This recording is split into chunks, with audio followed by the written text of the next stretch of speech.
Morning. Well, since I retired, I've had no schedule, I've had no alarms, I've been able to do anything I wanted whenever I wanted.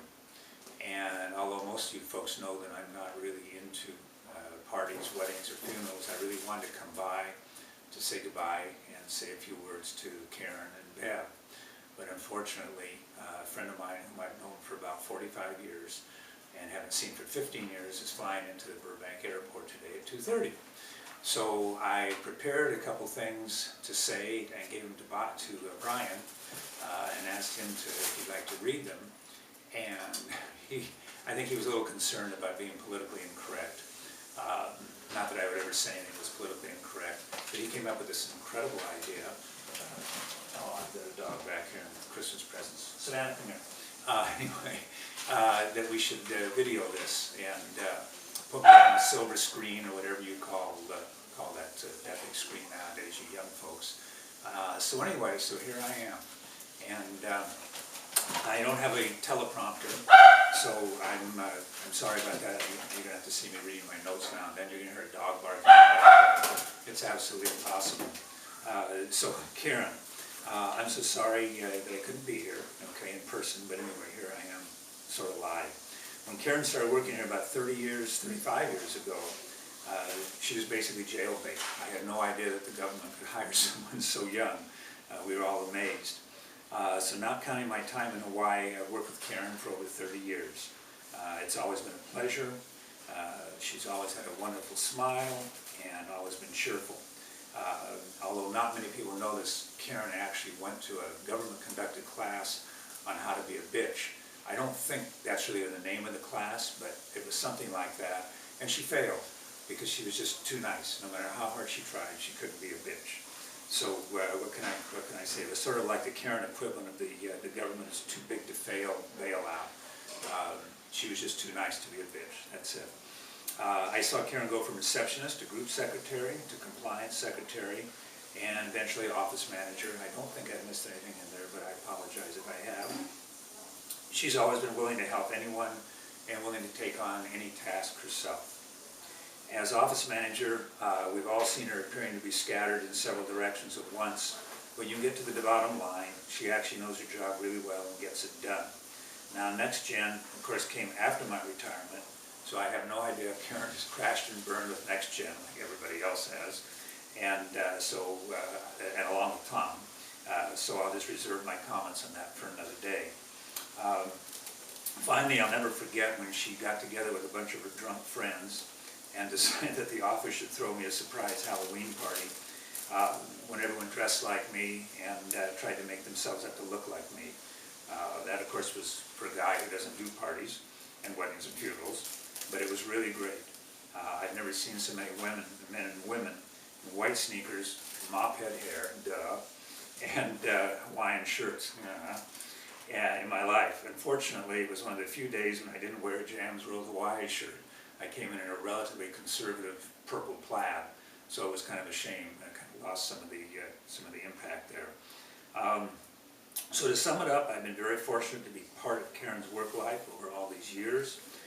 She's warm, caring, funny, and never offended ever by my sexist jokes and sexist comments, which I really appreciate.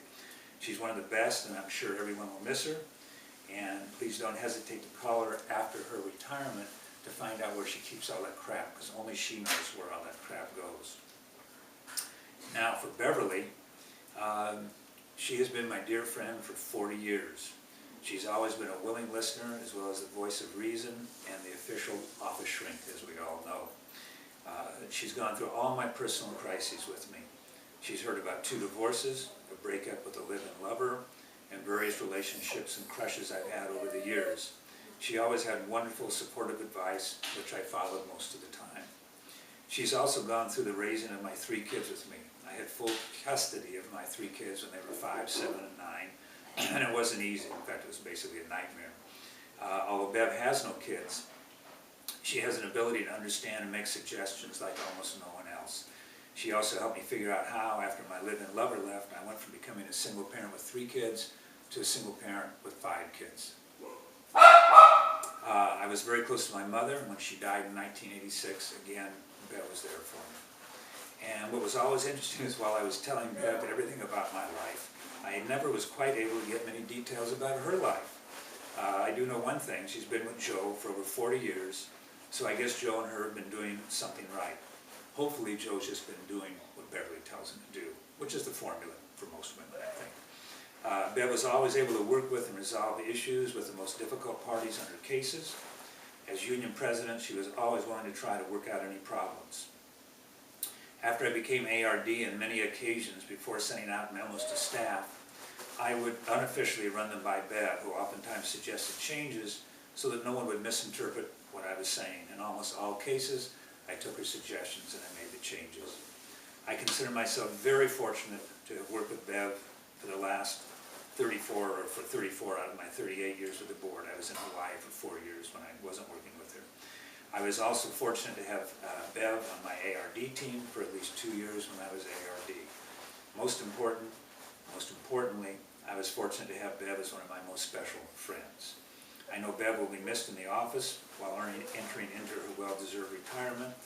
Now my task will be helping her set up her home email so we can communicate regularly, since I'm really bad at leaving my home.